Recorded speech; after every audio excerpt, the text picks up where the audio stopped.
Welcome to Mormon Book Reviews, where an evangelical encounters the restoration. I'm your host, Stephen Pynakker, and I'm very excited to have two good friends of mine who I've actually, over the course of the past year, have been able to actually physically meet both times in Utah. And glad to have you both back on. Robert Messick is my co-host of Book of Mormon Editions, Book of Mormon Editions YouTube channel. And then we have a special guest, KC Kern, who has the Book of Mormon online, and we're going to talk about some new features that he's added to his website. His website is probably one of the most extensive resources out there for those of you who are students who want to study the Book of Mormon. It's an invaluable resource to use. So we're going to talk about the Book of Mormon site that he has and all that. So just a reminder here, real close folks here. Let me just figure this out. There we go. I want everybody to make sure that you hop on when you're on YouTube, that you go to Book of Mormon Editions on YouTube and subscribe to Robert's wonderful channel. It's one of my favorite channels. You haven't done new episodes recently. When do you hope to get back on doing some episodes again, Robert? Yeah, I took a little bit of a sabbatical. My daughter graduated from high school. We've been doing some summer programs and some things like that. So the answer is thank you for the reminder. And um, I know I'm a little bit behind. So yeah, I'm planning on starting back up in the summertime to get a couple things back up. Really excited. Incorporated with the Census project. We just went to Europe, and in London, we viewed the Book of Mormon that was in the British Library. So they have an 1841 British Library as well as an 1830 volume. So it was kind of exciting. We've already got records of those, but I've got updated pictures. So I know that I'm a little behind on the videos, and I'm planning on doing more soon. So thank you for that. So you got to see some of those editions at in England, those editions of the Book of Mormon. Did you get to handle them and look at them? Yeah, so similar to like Library of Congress, any publications that's published in England has to be submitted to the library. And so we found the 1841 volume that was submitted to the library as their publication. And so we looked at that one.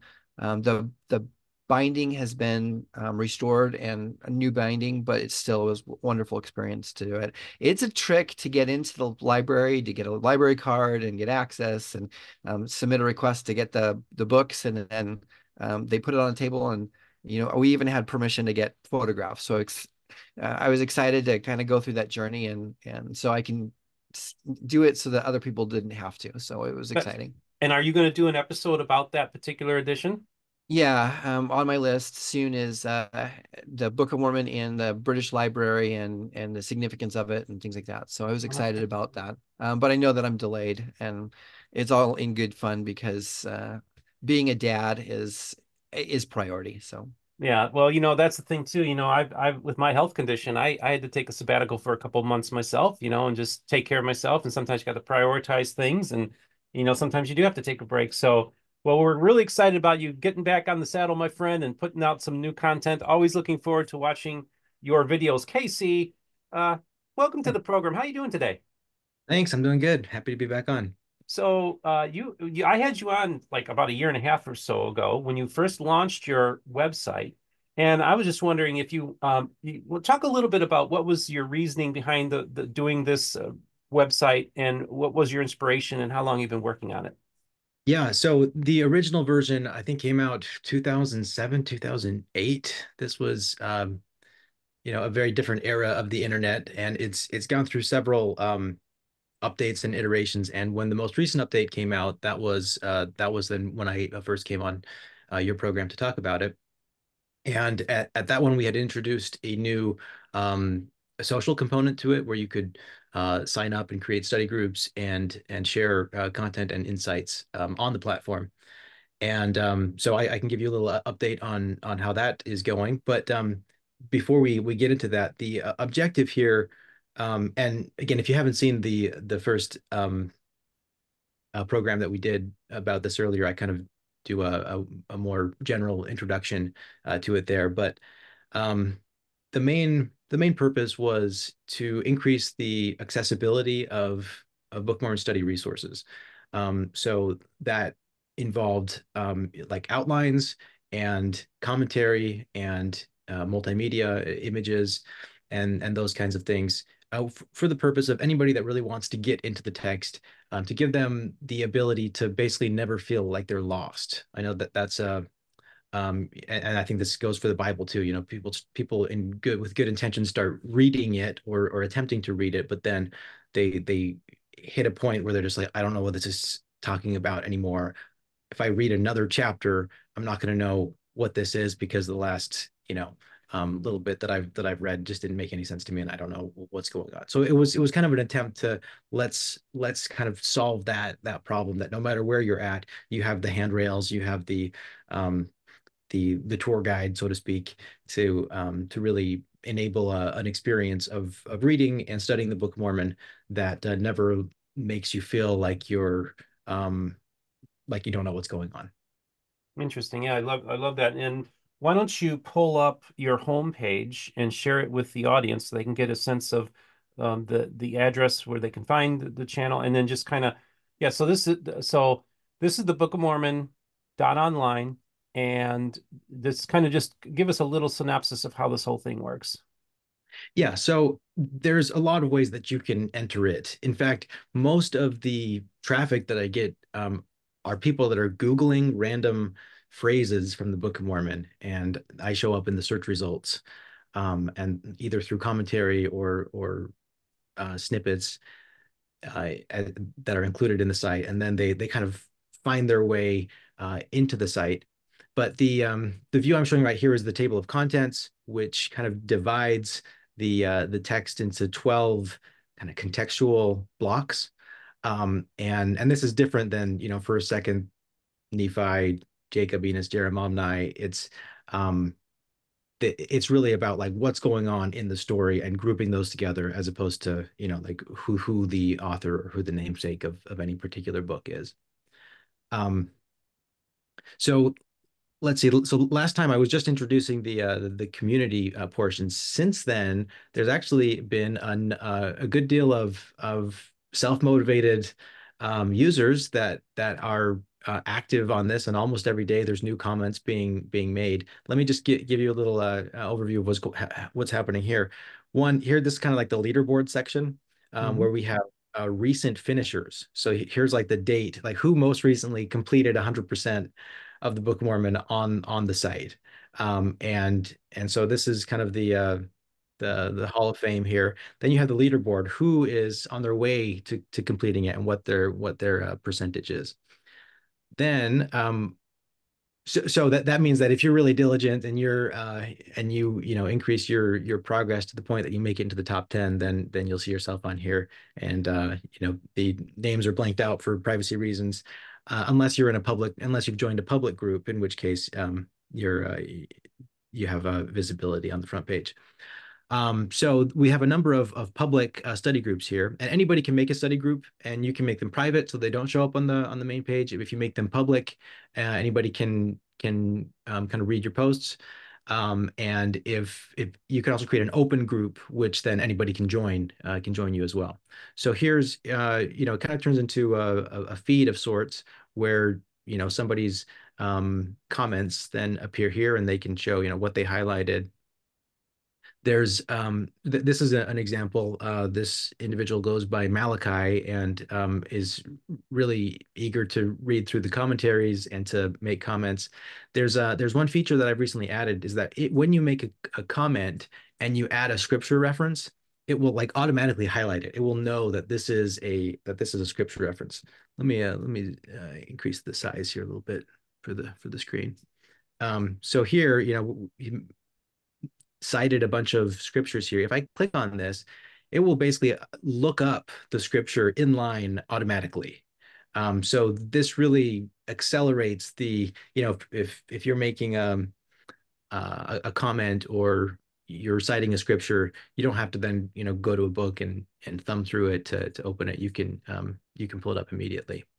There's also an AI bot that you can add to your group called Study Buddy. And on this one, if you ask a question or something and nobody else is responding to it, the AI bot will actually chime in and comment on your thread. So there's also right now for this year, there's a Come Follow Me reading plan that just kind of keeps you on schedule, with the content that's associated with that. Um, yeah, and so that's kind of what the community is looking like right now. I'm happy with the level of engagement that we're getting so far, and I think a lot of people are finding it useful and valuable and are able to kind of exchange ideas. No, that's great. I love it. So why don't you exit out of the screen just for a minute here and get Robert in on this conversation. Um, I think it's what I love about it is that this is not just a static website that just has, it's you're continually making improvements to it, but you're also building an online community. You've integrated AI into it, which is new. That I don't recall that last time doing that. So you're really trying to stay on the cutting edge on the technology to really make this a relevant site that I imagine your intention is to keep on making additions to it, keep on making improvements, and continue to build the community. Yeah, that's the idea. This is a dynamic living platform, and I'm happy with the way it's been engaged so far, and I hope to keep it up. One of the things is you help make the Book of Mormon come alive, and I really feel that Robert, you do that with your channel too, talking about the different editions and everything like that. I imagine you have a few questions for KC. Well, I think it's great because it kind of my gut reaction was, wow, social media with the Book of Mormon, which was really cool because you have an ability to interact with what you're studying, as well as maybe do commentary, things like that.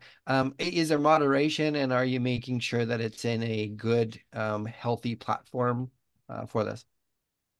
Generally, yes. I mean, I do have the ability to delete, and so far the amount of engagement hasn't been to the point that I've needed to really engage very serious moderation.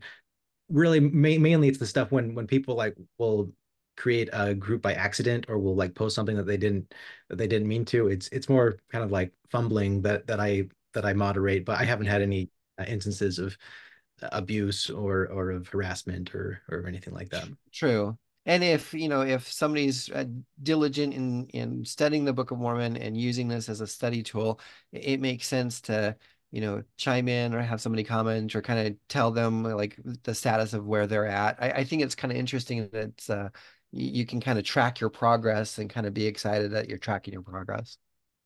Yes. So the automatic response in the AI bot actually came. I had the idea when um, if you see the first program that we did, one of my first users, Corey Howell, who's a Christian man, he was very engaged on it. He was very interested in the Book of Mormon as a religious text, not necessarily as scripture, but he was making a lot of comments. In fact, if you go on there, he's made some public groups reading the Book of Mormon as non-LDS, and he was making a lot of interesting insights and observations, but like nobody was really answering or was responding, and I didn't want people to just feel like they were just speaking into the void. So there's at least some acknowledgement and some response, even if it is kind of a canned AI response. That's great. Hmm. And so you also attach a lot of different resources to this. So it's not just engaging the text, but you're also allowing people to engage different editions of the Book of Mormon. You have online resources. You also have like Book of Mormon adjacent scriptures, if you will, like the different alleged sealed portion translations. Maybe just talk about all the different resources people have in addition to reading through the Book of Mormon, but also the indexes and the appendixes and all the other stuff that you have that people have access to. And maybe share screen when you feel ready to do that too. Yeah, yeah. So one of the things that I wanted to do was being able to tie the text to the original editions, and this is where Robert's contributions just to that area of becoming aware of what editions out there has really been valuable.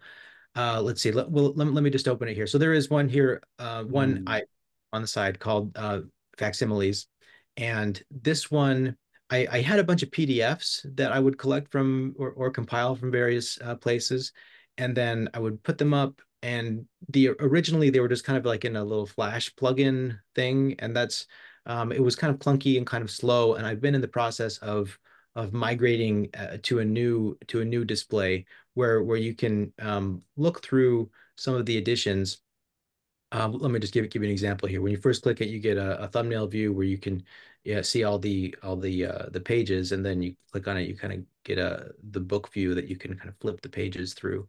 So, if we want to look at the 1830 edition, then you can get through it here. So one of the things I am working on right now is, well, in some cases I already have these indexed, and this is where like combining multiple resources becomes possible and useful, because I have an index of like, hey, what verses appear on this page. I don't have it linked in this UI yet. I mean, by the way, this is continually being updated, and I have a roadmap of where things are going. But basically, the idea is if you look up a particular scripture, being able to find all the pages that it exists on. Or right now, like if I select one of these, it just has page 27. Eventually I'll have the ability to say, page 27, this is First Nephi chapter, whatever, this verse to that verse. And I think just from a research perspective, that's going to be very useful. If a researcher is just like, hey, let me look up this, or maybe you're reading Royal Skousen, his analysis of textual variance volume, and Yeah. it says, hey, this version has it like this version's like this. Well, this kind of allows you to get right to the source and fact check it, and kind of not just take, or just engage with the actual visual representation itself. Yeah, and it's super helpful that volumes prior to like the 1850s didn't have a paragraph numbering, and then 1870s was the official versification, if you will. So anything prior to that is all just text, if you will. But I'm super impressed because I'll give a shout out to you. I get contacts on my platform saying, "Hey, I want to compare various volumes.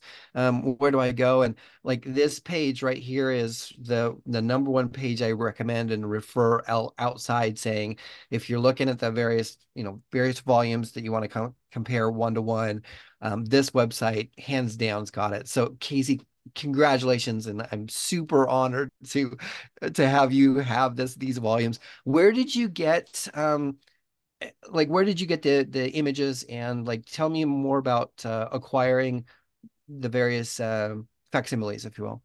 Yeah, so for the historic ones, but the 19th century ones, Google Books actually does a pretty good job of, I mean, basically what they do is they'll go through entire libraries and just kind of automate a book scanning process.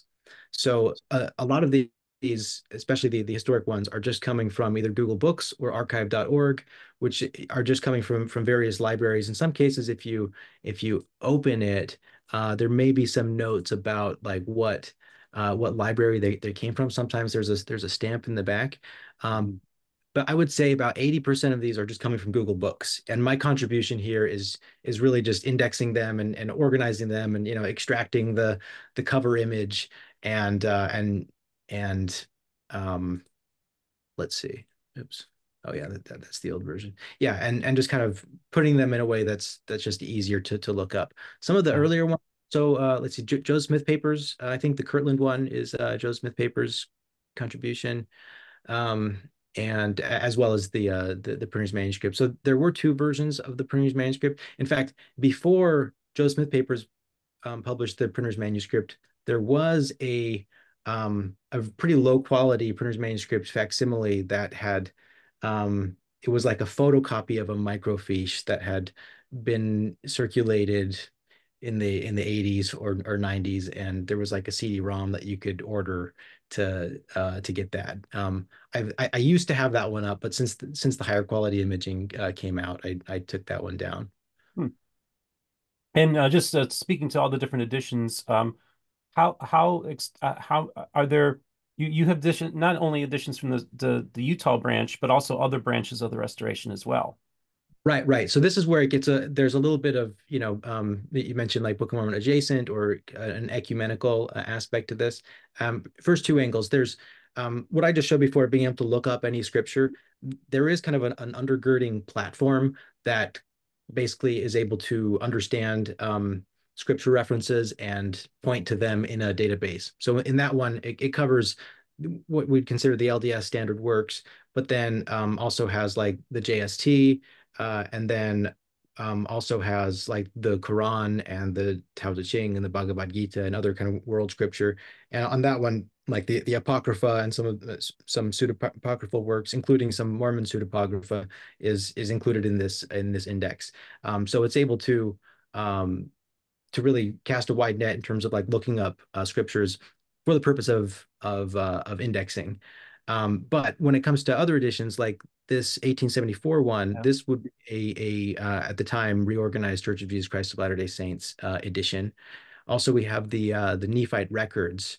And what's tricky about here is that sometimes the versification becomes different. So when I'm thinking through an index, I kind of need to be able to translate references in some cases to, hey, this is what it is in, the LDS standard versification, but here's what it would look like in a different edition, or as it corresponds to a different tradition.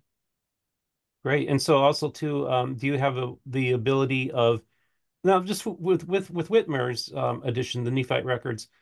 What versification did they use? Did they use the RLDS versification, or did they have their own? Well, we can have a look. This is the Okay. the old the old version. Let's see. Let me go forward here. I love Let's that. go. Oh, that's really cool. I believe they use the Salt Lake text. They do you okay. Yeah. Yeah, So it does look like the chapter. Yep. Here we have the chapter breaks are happening there. So there you go.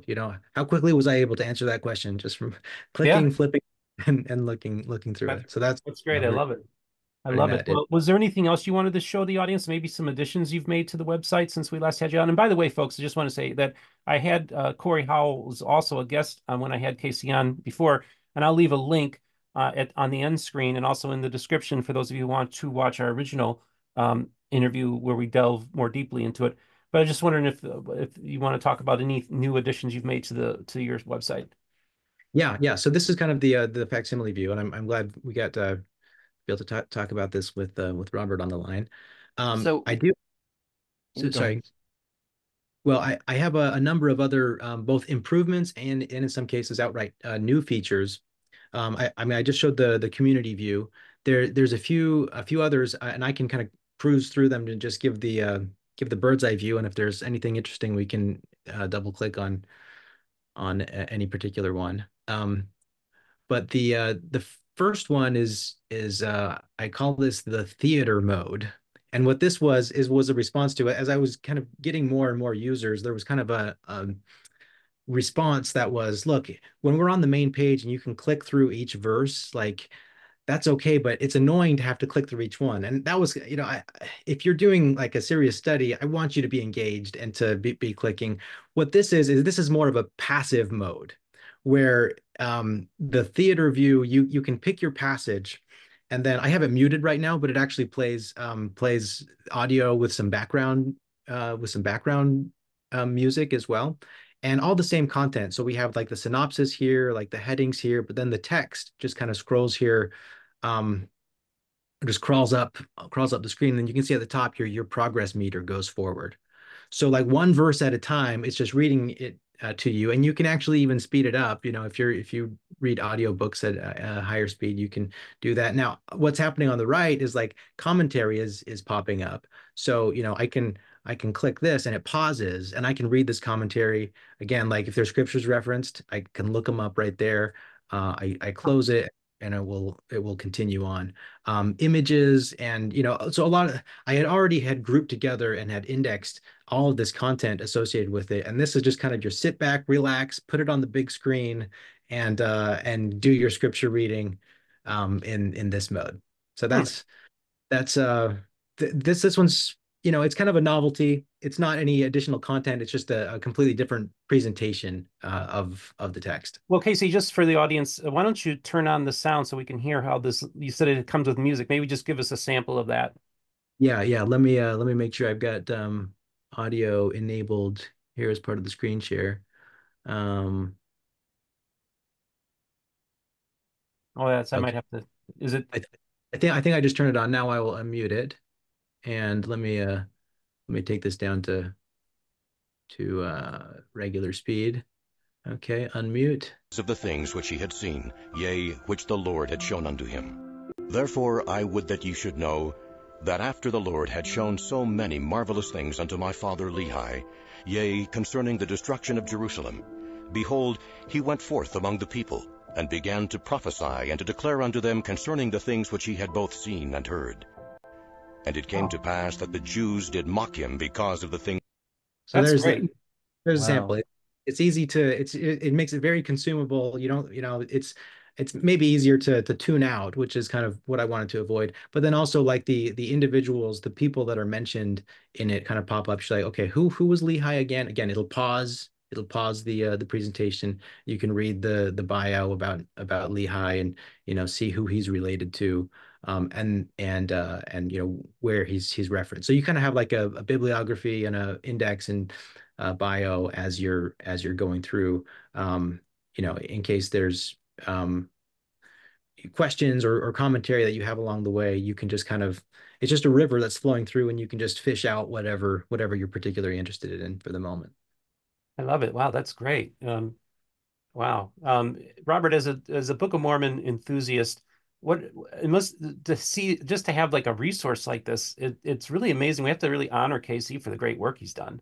Yeah, and like on your tabs, you've got the people and the places and the map. So the people tab, I was really excited that you have like all of the people listed, and there's actually quite a number of people, and it's amazing that like you've got it out, and you can kind of drill down on individual people and figure out their relationships, what part of the Book of Mormon they were from, what significant content they had inside the Book of Mormon, and things like that. So super exciting to have this as a resource to kind of say, okay, who was, Tiancum versus, Nephi 1 versus Nephi 2 or things like that. So we're super excited that that's a resource on that.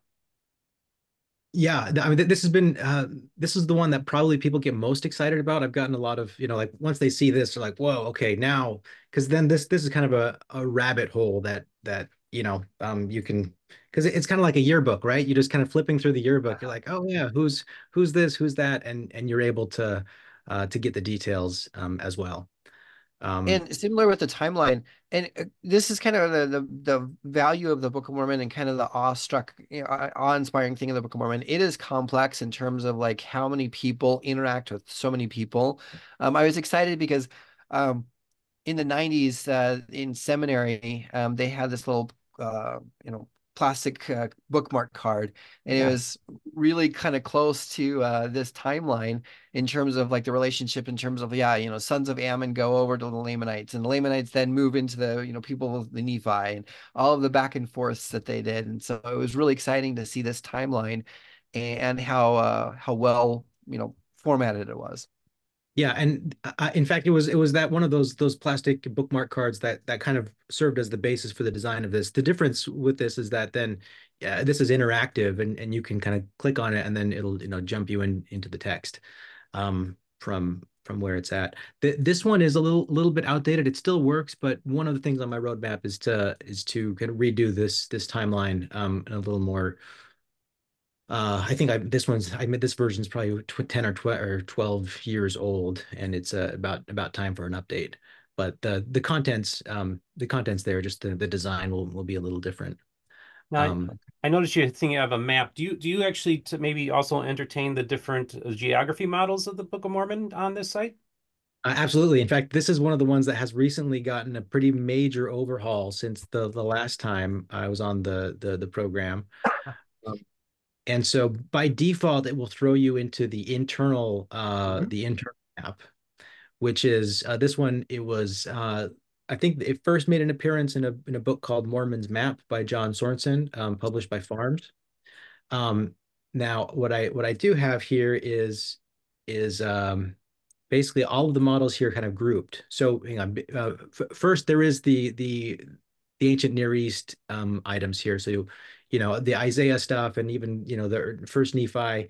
When they're leaving Jerusalem, and then Isaiah is talking about Egypt and Babylon and Assyria, and then Israel and Judah and whatnot. You can kind of all map that out here, as well as the Nahum and Bountiful and Ariantum kind of stuff.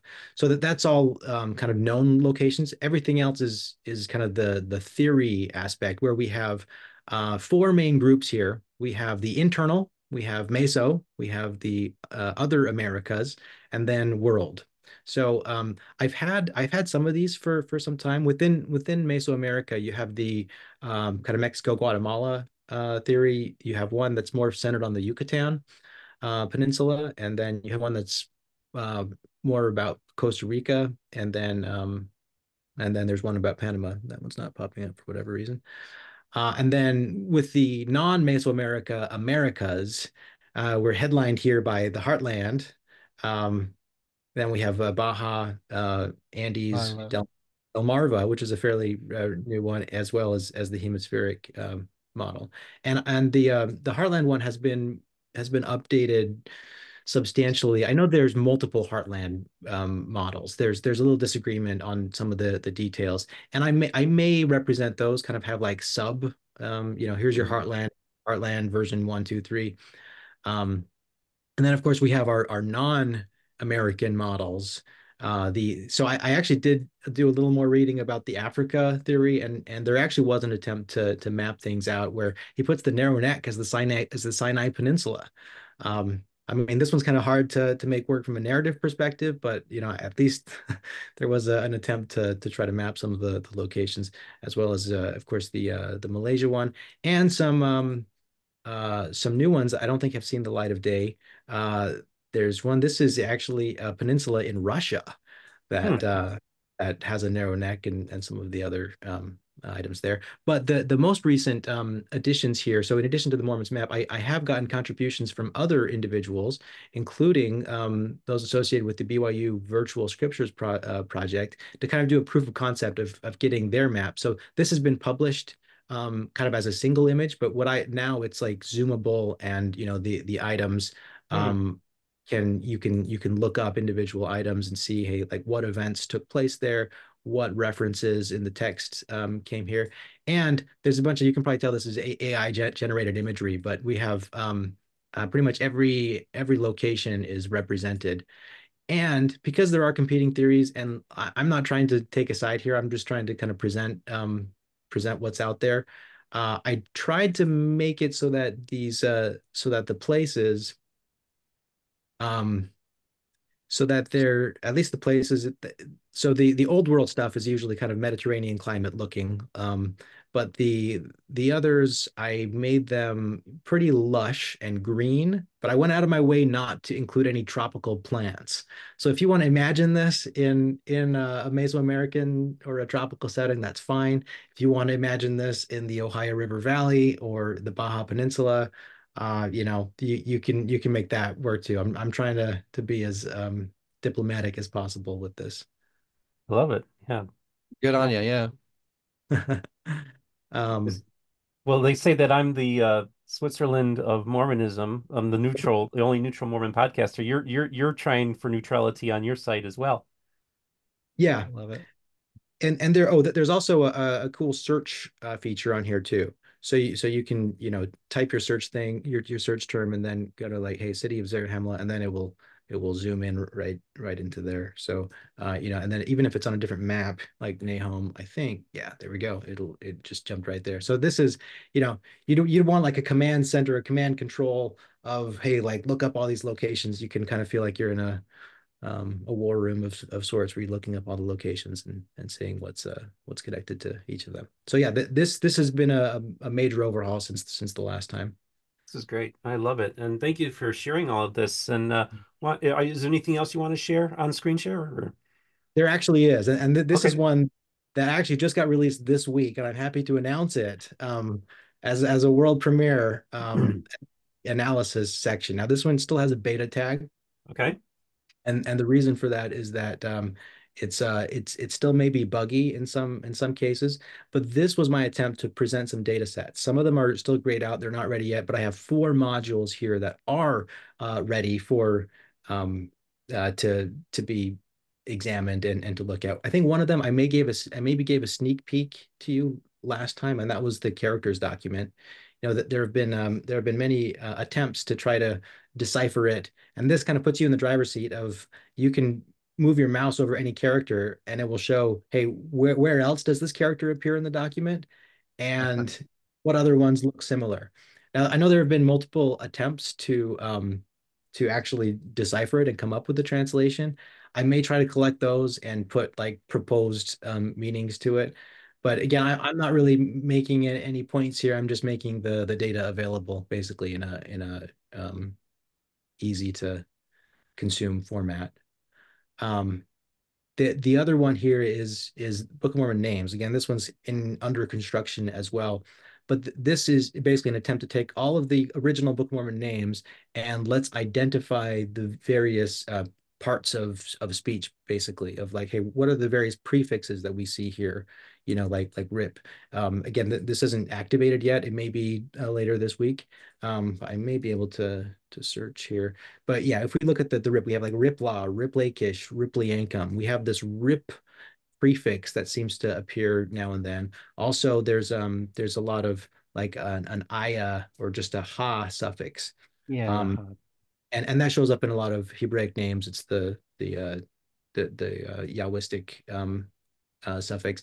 Anyway, this is going to be a data set that then allows you to kind of identify various components of it. There's going to be some wiggle room of like sometimes it ends in an N, sometimes it ends in an M. But this is going to be a data set that really lets you do a deep dive in Book of Mormon names. The biggest ones are these two that I'd like to cover. But any comments or anything before we dive into those?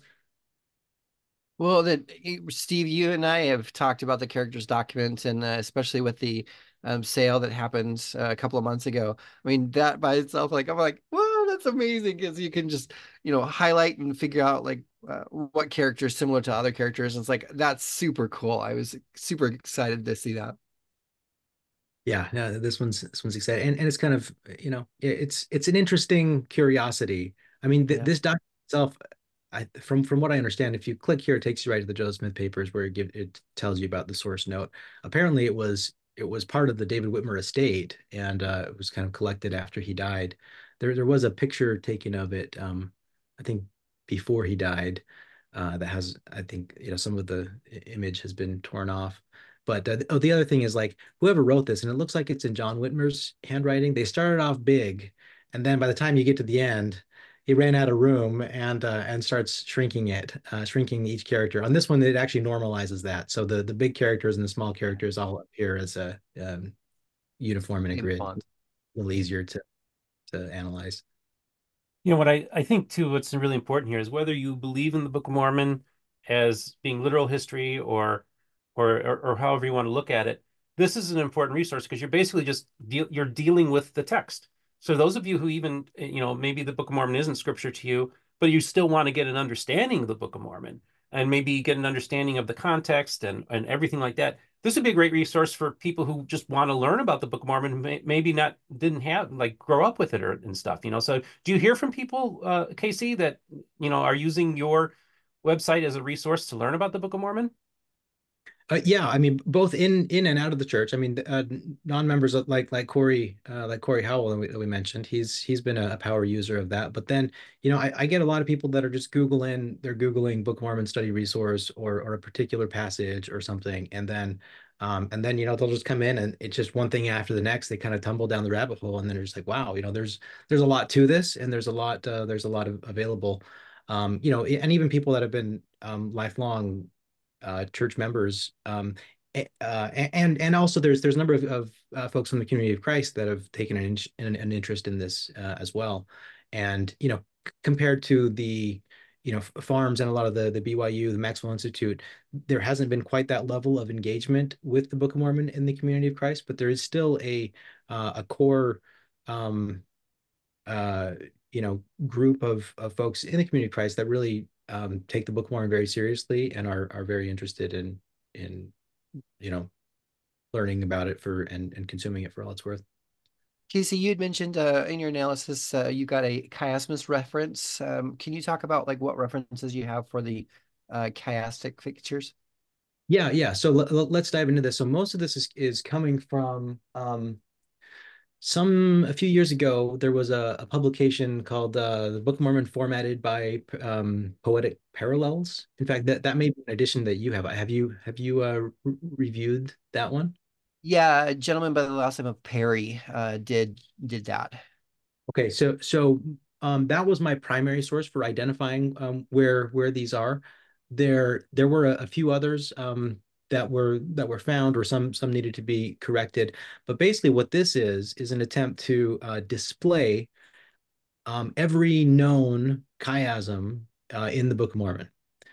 And there's I don't have a counter that shows how many there are in total, but let me show one of these here, because this takes a little bit to get used to, but it's pretty interesting once you figure it out. So let me look at this one here. So this is First Nephi 4:32.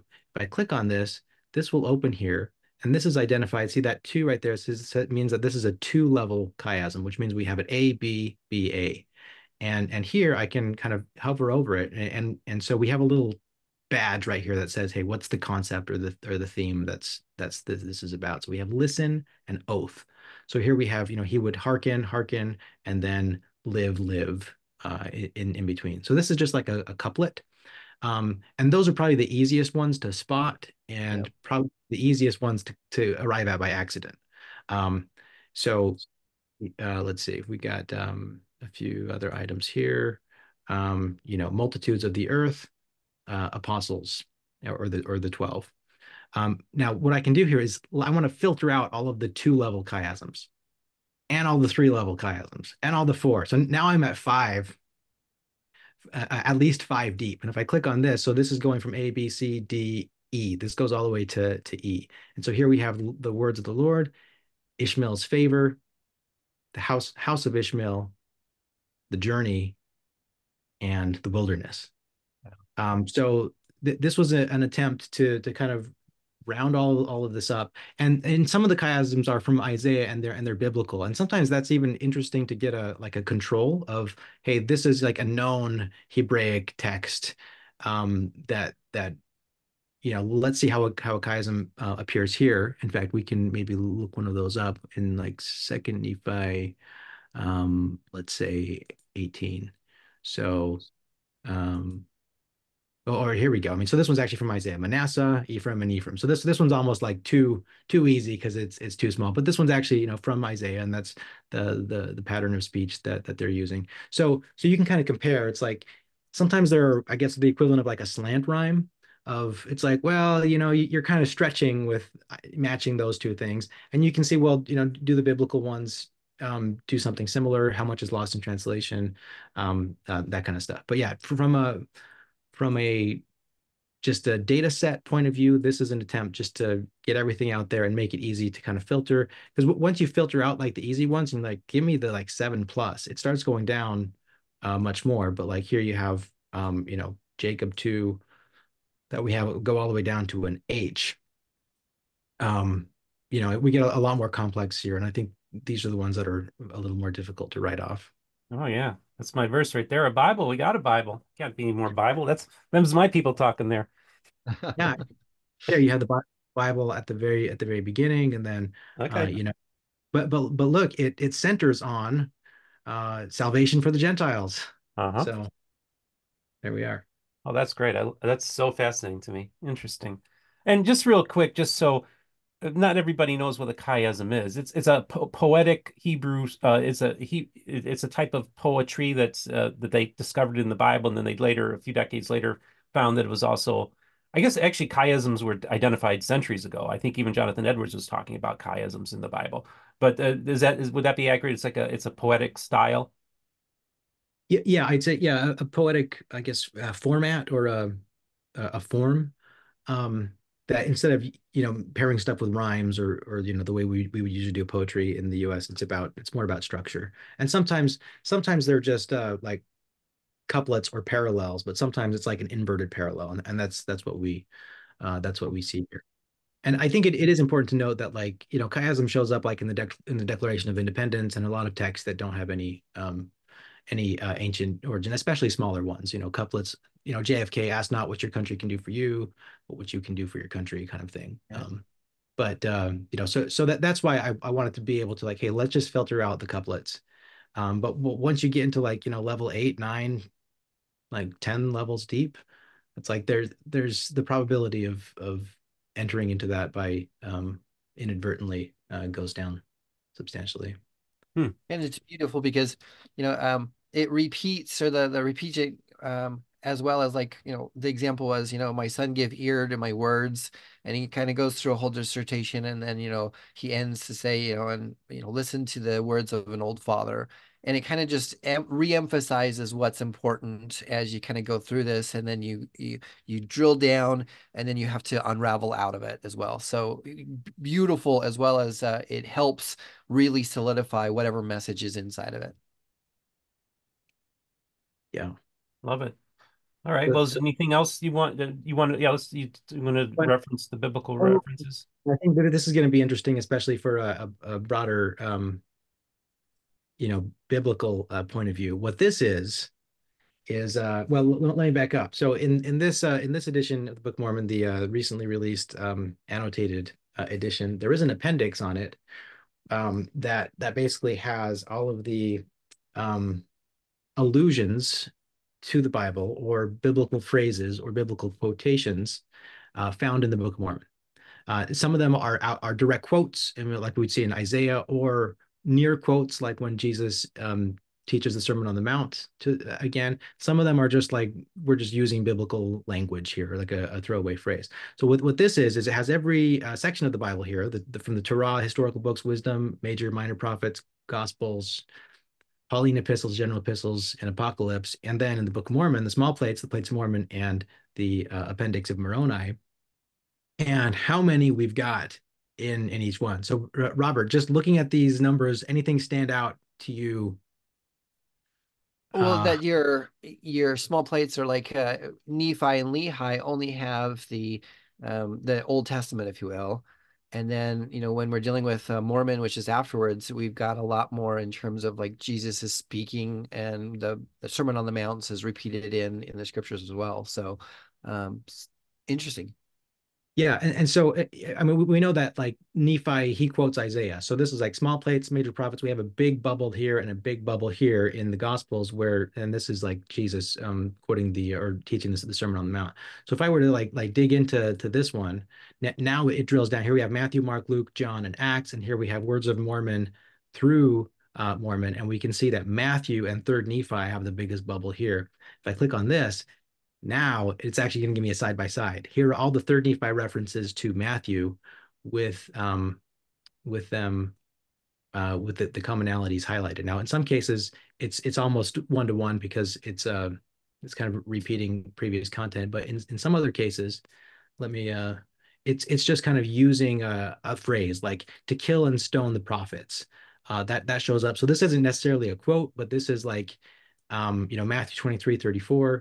We have kills the prophets and stonest them. So we have like a biblical phrase that's then appearing in the Book of Mormon. Also, it's saying like one jot and one tittle, again, here showing up in Matthew.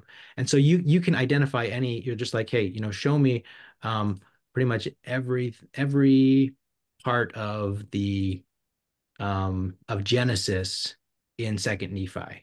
Here we have cursed shall be the land for their sakes. Cursed is the ground for thy sake. So this isn't necessarily like one to one an exact match, but this is every time that there's a phrase in the Book of Mormon that's like an identifiable, hey, this is biblical language, this is a biblical phrase, this might be a biblical allusion, and in some cases it's an actual quote. It's all identified here, just in a massive data set.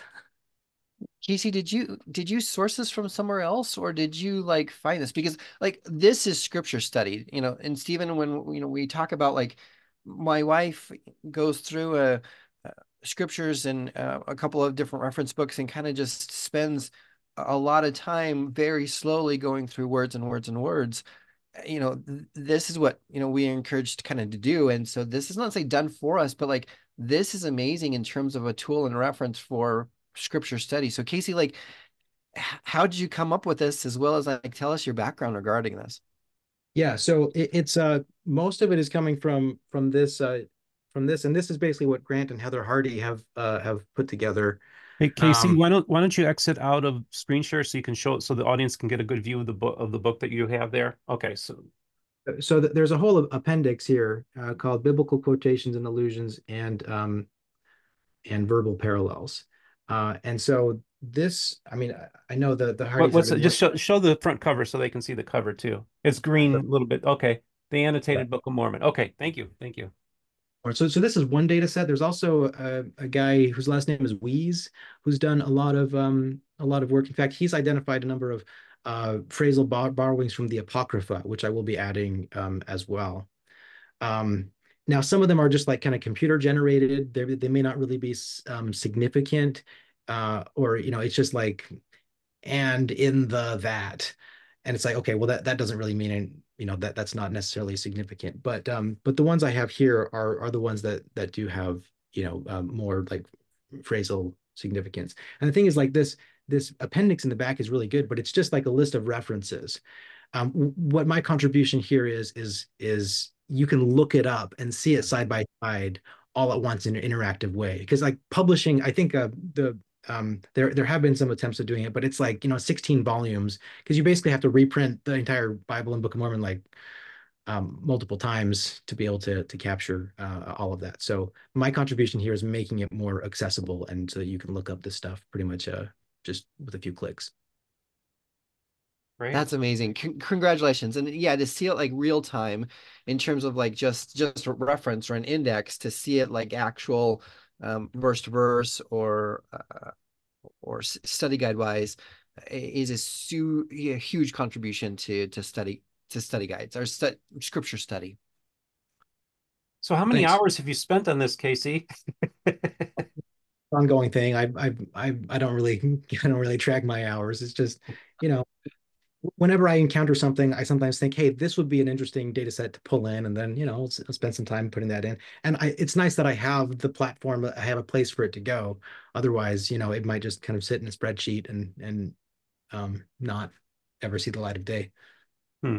Great. Well, Robert, I don't mean to put you on the spot, but why don't you pull up your website for the Book of Mormon census? Because I want you to give us an update on your Book of Mormon census project as well. And then people can also go to do that. So we'll talk about that. And, Casey, you said you started doing this like 2007, 2008. So you've almost spent like almost like a half a lifetime on this thing, it seems like. And I just wanted to ask, just spiritually, how does this help with your walk with the Book of Mormon and your spiritual walk?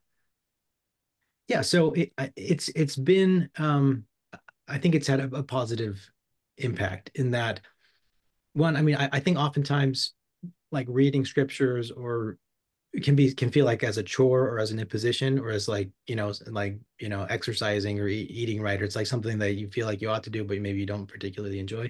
And I found when I create projects around it, that completely changes my approach to it. If I'm building something and then trying to process information and data, one, that makes me look at things very differently.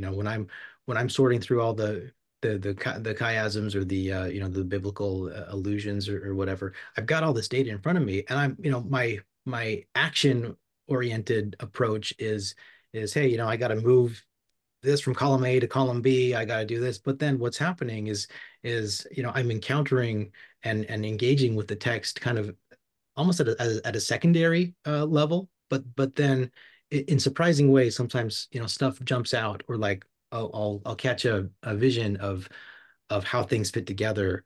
And so and then that then enables me to then like, hey, what about that? What about this? And then I can use the tools that I've already created to like, hey, let me look this up, let me do this side by side. And then if I realize that there's something that I wanted to do or compare or analyze or break down that I couldn't, I'm just like, I need to build that. I need to make this available. Whether that's like side by side comparison or like identifying the people and places.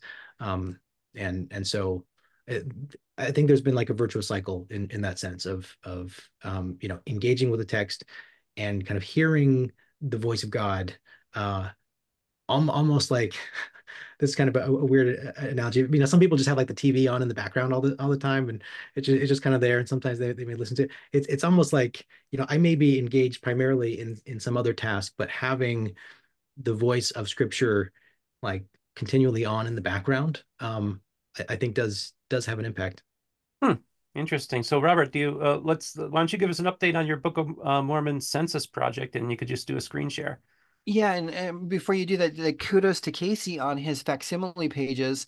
What was interesting is I've been using the facsimile page to kind of compare a couple things as well.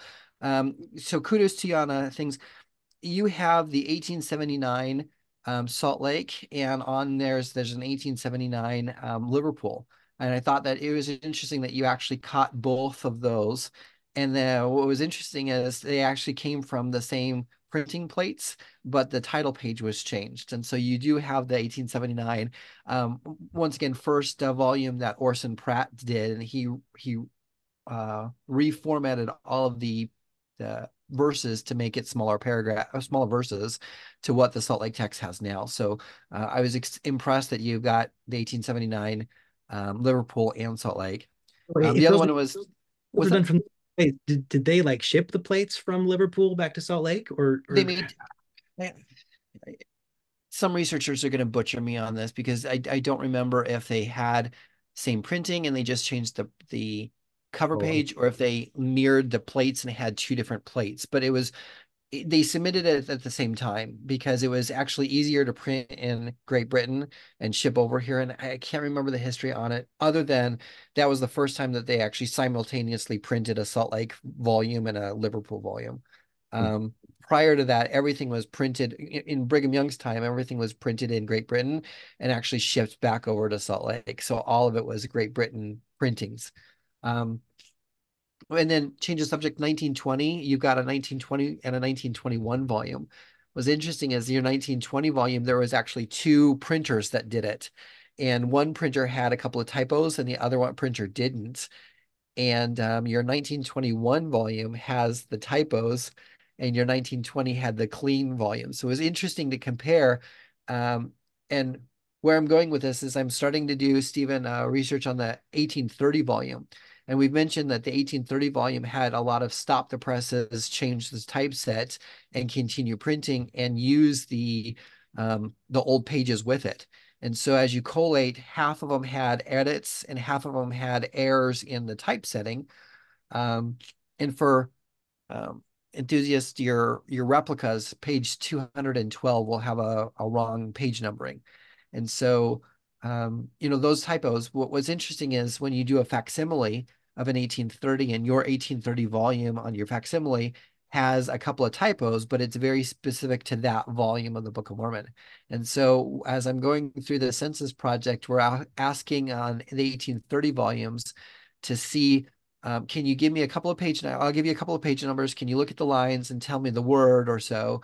And they'll give me if it's a typo or if it's been corrected. And so it's real interesting that like not any volume is the same. So yeah, your page so 212, let me you show. have it. I Go just ahead. in the bar, I just put 1830 slash, you said it was 2212, Page 212. and Okay, then it's here. printed page 212 is, yep. So your printing is page 100 and So right, so if we count up, we're at 208, 210, and then 122. Is that what you're yeah. talking about? That's right. And so that's actually printing. Half of them were errors and a few of them were corrected. They corrected that actually at the end. And so it's really interesting seeing your volume and which errors you have on yours. And I think I'll go through a little bit more in detail to find out what.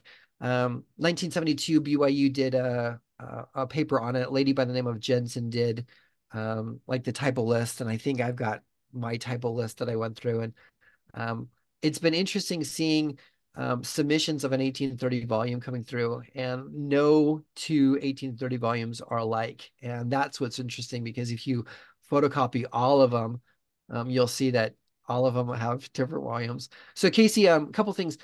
Um, Library of Congress has two volumes of the 1830 that are digitized. Oh, And what's interesting is they have comparisons and they're different, but they have 2 volumes that they digitized. And then Salt Lake has digitized a couple. And what's interesting is like even the facsimiles or the replica volumes, depending on which printer, will have actually different typos in their replicas. So let me screen share and see if I can do this. yeah. Just speaking of which, we did an episode on my special edition of the Book of Mormon that has 4 original pages, and that it was sent to me, and it's a really great volume. And this is, according to Brent Ashworth, this is probably the most accurate um, replica ever made of the Book of Mormon. And so whenever I have the Mormon missionaries come over, I hand it to them and say, "You want to see how it felt to Brigham Young when he first came across the volume?" And then to show them that the 4 original pages. It's just a really cool thing I have in the collection. So, were you able to do the screen share, Robert? Yes, let me share my screen and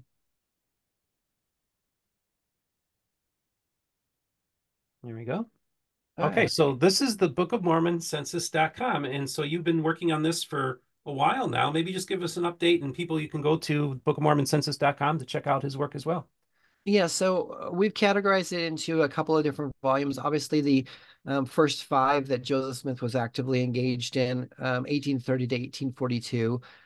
We really want to know the copy counts and how many are surviving, especially if we're coming up to the 200th anniversary. But I did want to give some details. I got a volume submitted to me a little while ago, and it was really interesting because it was signed by Marion D. Hanks, Spencer Kimball, and Ezra Taft Benson. And I don't know the background on why they signed it, but this gentleman finally, has it and was um, submitted to us that, yeah, it's signed by those folks. And I think in the front it had another signature. Oh, come on.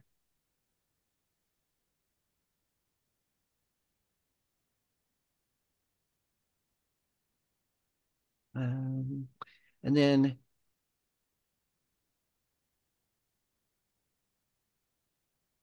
yeah, David O. Oh, McKay. So David O. wow. McKay and um, uh, family name of Jensen as well.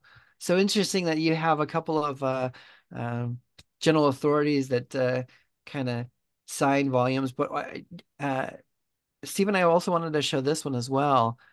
This one had a Joseph Smith signature in it.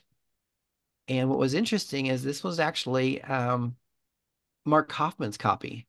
Okay. And we had permission to get this one, and it was inscribed by Mark Hoffman. And so it actually is a 1830 volume, and we know kind of the story of Mark Hoffman, kind of adding to and kind of trying to embellish the provenance on various volumes to make it, and it was actually a Mark Hoffman inscription. So that one's there. And then I think I've mentioned this one before. In a presidential library is this 1841 volume of the Book of Mormon, and it is inscribed, and it was Emma Smith's personal copy. Oh, wow. And come on. And you say this is in a presidential library? Which one is it in? Yeah, so in 1844, about a month before Joseph Smith was martyred, John Adams's relatives came through, and I think it was his nephew and a grandson or something like that. You guys are going to kill me because I don't know the provenance off the top of my head, but they visited Emma Smith and Joseph Smith, and Emma gave this copy, and Joseph Smith inscribed it. And you'll see Wow. that last name of C.F. Adams, Okay. and this was autographed by the chief of the Mormons, who gave me this book in Nauvoo, Illinois, and it's a beautiful book. Brigham Young gave it to Emma, and Emma already had her favorite Book of Mormon and gave this one to the Adams family. So when Adams came back to the Illinois area,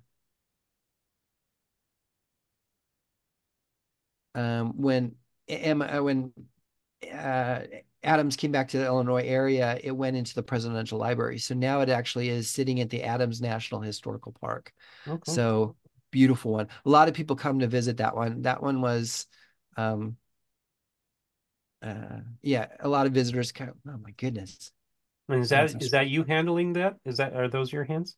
No, that's the curator. And Okay. kudos to a photographer. She went and she got permission to photograph it and gave me the copy. Gave me the images of it. So it was really exciting for it. Um, oh, then on my to-do list as well, I'm gonna stop screen sharing now. On my to-do list, we went to Palmyra, and in Palmyra, I am excited for the I recommend going to the E.B. Grandin printing office Mhm. to see kind of what that is. And they actually have 2 volumes of the Book of Mormon. So we're in process of archiving that and doing it to the Census project. For Casey, to go back to you, I'm super impressed because yeah, hands down, once a month or every couple of weeks or so, I get a contact saying, "Hey, I'm trying doing research. I'm trying to figure out like all of the um, uh, references in this particular one and how it changed over time or the edits or so. Can you tell me where to go?" And I usually refer a bit back to your volume to say, "Hey, look at that one," because it gives you all of the facsimiles and you can kind of have your heart's desire to research it. So kudos to you on the images that you have on your facsimile page. Well, thanks. And now that I know that that there's some inbound traffic like that, I think I'll work to improve the tools, like I said, the indexing and whatnot, so that people can get the answer to their question with the evidence right in front of them as soon as possible. Well, that was great. I just love having Robert on whenever I have discussions about the Book of Mormon. I think you bring a lot to the table. You're able to bring some insights that I wouldn't be able to do. So I want to thank you so much, Robert, for coming on and participating as the co-host again today. I Yeah, really thanks for having enjoyed. me. Yeah. And Casey, any final words you want to share with the audience? So just make sure you go to the Book of Mormon census, and if you have old editions of the Book of Mormon that you want to be added to the collection, it can be done anonymously. You can contact Robert on that website as well. Casey, do you have anything else you wanted to say? So I still have a pretty long roadmap, and a lot of it involves some data entry work and some data work. And if anybody wants to volunteer to help me out with it, you don't need a lot of technical skills if you know how to run a spreadsheet. That's pretty much all you need. So, get in touch with me through the site, and I would be happy to have others help out with this. That's Oh, great. and one item for Robert. If you have items or historic editions that I don't have digitized on the site, and if you have access to a book scanner or something like that, let's work together and fill out the collection and get some of the stuff that hasn't seen the light of day scanned and archived and available. There are very few holes, so a compliment to you that you got like, I'm super impressed. So I'll see what I can do to see what random ones that are not around. But I think you're doing a great job on this. Thank you, appreciate it. Oh, great job, Casey. So you got the seal of approval from Robert of Book of Mormon Editions. I mean, come on, it doesn't get any big time than that. So awesome. Well, folks, I want to hear your comments. Maybe talk about your favorite Book of Mormon edition. And also for those of you who have engaged Casey's site, maybe talk about your how that's helped maybe with your study of the Book of Mormon. For those of you who want to financially help the channel, we have links in the description where you can support us on Patreon, Venmo, and PayPal. We also have the merch store, MormonBookReviews.com. And remember, the most important thing is this. All the voices of the restoration will be heard here on Mormon Book Reviews.